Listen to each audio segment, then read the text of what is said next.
Hello, everyone. Welcome. I am Deborah Kane. I'm the Vice President of Food and Farms here at Ecotrust. And it's my honor to welcome you to the start of the Western Regional Assembly. We are so thrilled to see you all. Thank you so much for joining us. We're going to be together for the next day and a half. And I'm really looking forward to the conversations that I know we're going to have. We're here to talk about school food and school-based gardens and strategies for ensuring that our children are food literate and that they can make good, lifelong, healthy eating choices.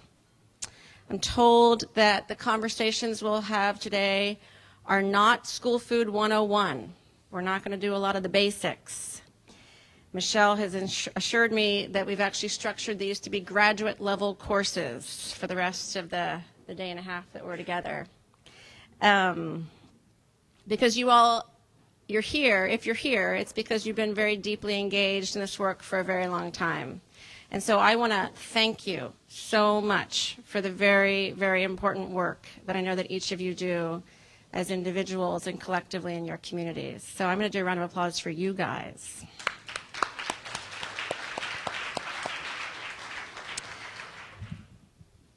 So graduate level courses notwithstanding, I do want to cover the basics. There is a national network of school food and garden-based, school food advocates and garden-based educators, and the national network is known as the National Farm to School Network. And the National Farm to School Network is a collaborative program of the Community Food Security Coalition and the Center for Food and Justice, which is a division of the Urban and Environmental Policy Institute at Occidental College. And Marion Kalb is with us from the Community Food Security Coalition and therefore the National Farm to School Network, and she'll be talking to us a little bit later in our program about what that national network is and how it can support the work that you do wherever you may do your work. Ecotrust, my organization, has been tasked with coordinating and supporting activities in an 8-state region known by the national network as the West. So that makes you members of the Western region, which, by the way, is the very best region. Coincidentally, sorry to our colleagues, I just noticed one or two that don't live in the West. So embarrassing. So most of you, with the exception of those few folks, have your Westernness in common.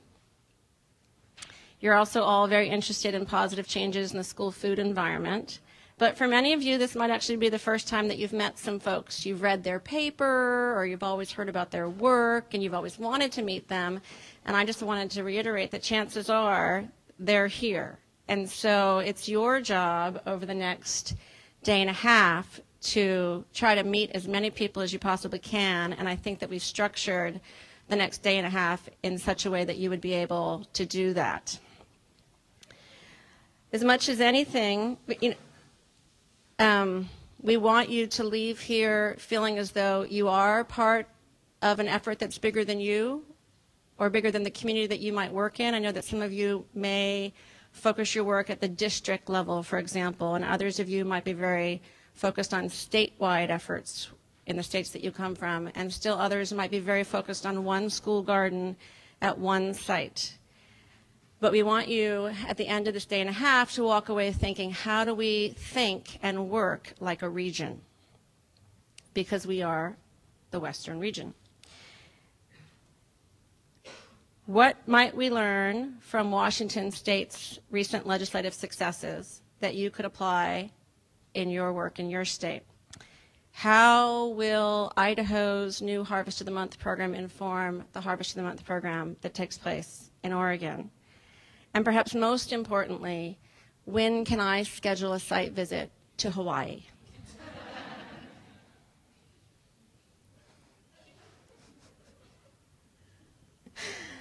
February. Oh, perfect. Thank you.